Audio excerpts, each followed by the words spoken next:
The question is, in one of your most important books, Endgame, from 2006, you state in the beginning of volume 2 that, quote, civilization is not and can never be sustainable, end quote. Furthermore, this was, quote, especially true for industrial civilization, end quote. This sentence constitutes the basic theme of your work. What do you mean by civilization and what makes it unsustainable? Well, if you look in the dictionary, a lot of the definitions of sustainable, a lot of the definitions of civilization are not particularly specific or rigorous. And you'll see definitions like the most advanced form of culture or the highest form of culture. And that's awfully self-serving and narcissistic, since we're the ones who make the definitions of what this is. That's like defining oneself as the most sophisticated person. I mean, it's just kind of crazy. Anyway, and it's also just not rigorous and defensible. It's very subjective. How do we define complex? How do we define sophisticated? How do we define advanced? And when I was writing Endgame, I wanted to come up with a rigorous, defensible definition of civilization. And the definition I came up with is civilization is a way of life characterized by the growth of cities. And that's defensible both linguistically and historically. Linguistically, civilization comes from the root civitatis, meaning state or city. And historically, when we think about the first civilizations or any civilizations, we really think about places with the rise of city, you know, whether it's the Near Eastern civilization, whether it's Indian civilizations, by which I mean Indian civilizations, whether it's the Aztec civilization. We think about the cities associated with them. And that's nice, Derek, but what's a city? So a city I define as people living in numbers large enough to require the importation of resources. And that, again, is defensible. I mean, I remember back in 1990 or so having dinner with my friend John Osborne, my environmental mentor, and him taking a napkin and drawing a little circle and saying, here's a city, and then a larger circle and saying, this is the area that the city has to denude. I mean, think about it. When you have, where does New York City get its water? Where does it get its food? Where does it get its bricks? Where does it get its wood? Those have to come from somewhere outside. And where do the wastes go? Where does the poop go? I mean, in the case of New York City, the poop used to be dumped in the ocean, and now it's trucked down to, or sent by railroad down to Alabama. So cities require an influx of resources, and they require an outflow of wastes. And that differentiates a city from a village or a camp that the Indians who lived where I live now, the Tolowa, they lived here for 12,500 years, and they didn't require the importation of resources. They were living in villages, camps. They did not live civilized, according to my definition, and they were also living more or less sustainably. They ate salmon and marine mammals and elk and salmon and more salmon and lamprey and then more salmon. And when the Europeans arrived, the rivers were still black and roiling with salmon. And a couple things happen as soon as you require the importation of resources. One of them is that your way of living can never be sustainable, because if you require the importation of resources, it means you've denuded the landscape of that particular resource. And as your city grows, it will denude an ever larger area. And this goes against pretty much everything we've ever been taught about evolution by the dominant culture, in that we're always taught that evolution is based on, just today somebody said humans are the dominant species on the planet, and they've sort of taken over, and evolution is based on dominating everyone around you and exploiting resources the most effectively or the most ruthlessly. It's basically capitalism projected onto the natural world. And that's not true. And I can show it's not true in one sentence if you give me a couple of semicolons. And that is, those creatures who survived in the long run have survived in the long run, semicolon. You don't survive in the long run by hyper-exploiting your surroundings, semicolon. You survive in the long run by improving your habitat. How do we think that the world got to be so fecund, so incredibly full of life in the first place? Well, it's by salmon living and dying and making the forest a better place, and the Doug firs and the redwoods and the cedars all living and dying and making the habitat better by their existence. The way you survive is by actually improving your habitat. I'm not saying there is no competition in nature. A big bear will chase away a little bear, and the salmon who can swim the fastest will probably maybe get past the bear.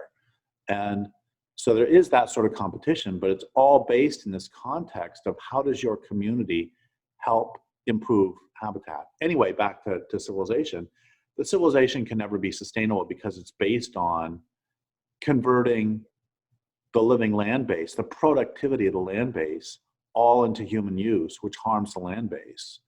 And it's based on converting that into the artifacts of cities and into more human beings.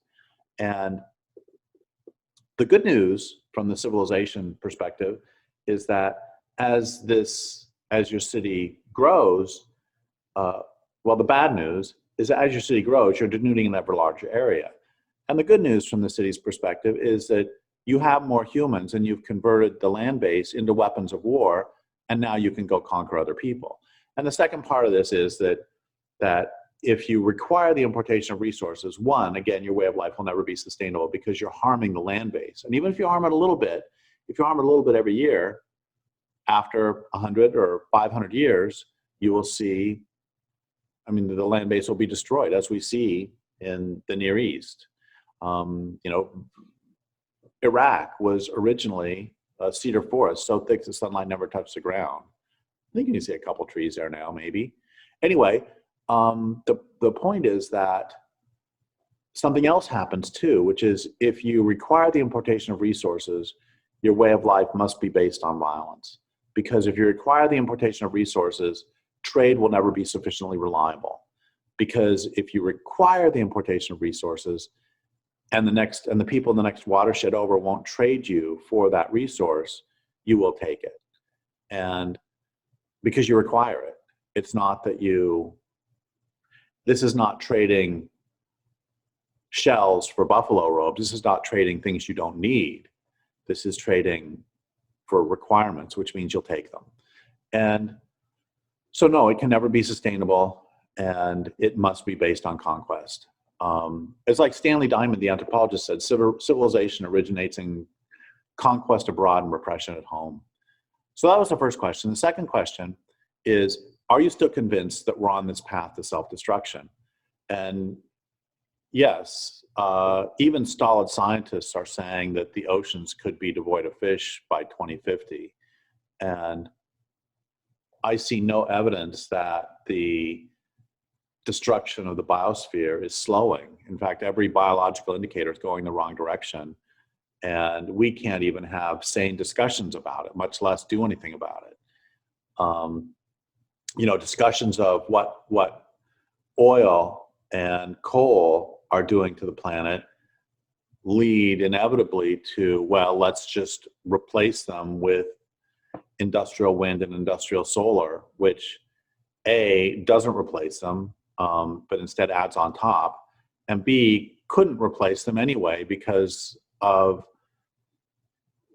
various reasons we don't need to go into right now, but they have to do with energy density. The energy density of diesel fuel is, I believe, like 46 megajoules per kilogram or something. And the best lithium battery is about 1. So it's 1/46 the energy density of diesel fuel, which is why a diesel semi can go 600 miles on a tank of gas with a 60,000 pound payload, and an equivalent electric battery powered semi would require 55,000 pounds of batteries to go that far, which means you have a 5,000 pound payload, which means there's no point. It's functionally irreplaceable. And this is all presuming that the point here is that in response to the destruction caused by using oil and gas and coal, instead of stopping the destruction, environmentalists these days just want to fuel it a different way. And my real point is, we're still crazy and we're still killing the planet. And no, it's going faster than it's ever gone before. And at this point, we're killing insects. I mean, there's an insect apocalypse going on, which was not really happening so much, 1,000 years ago. So yes, it's gotten much worse, and I don't see any slowing of the omnicidal culture. The third question: do I see any possibility that civilization ever comes to terms with its natural boundaries? No, because it's based on it's a Ponzi scheme, and it has been from the very beginning. It's based on destroying the land base to expand, and